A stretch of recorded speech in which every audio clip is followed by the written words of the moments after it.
এই কালি যে মই পঢ়াই দিছিলোঁ পদ্যটো তই মাত মহাই আনে অমিতা মাহীয়ে আনে আম পকা পকা ফলবোৰ পেট ভৰাই খাম ঐ গৰু তই কি পদ্য গাইছ মহামাহী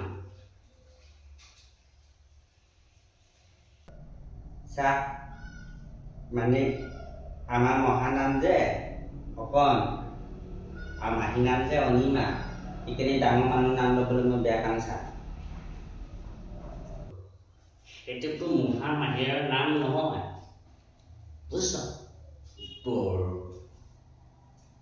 তাত যেনেকৈ আছে তেনেকৈ কওঁ বুজিছ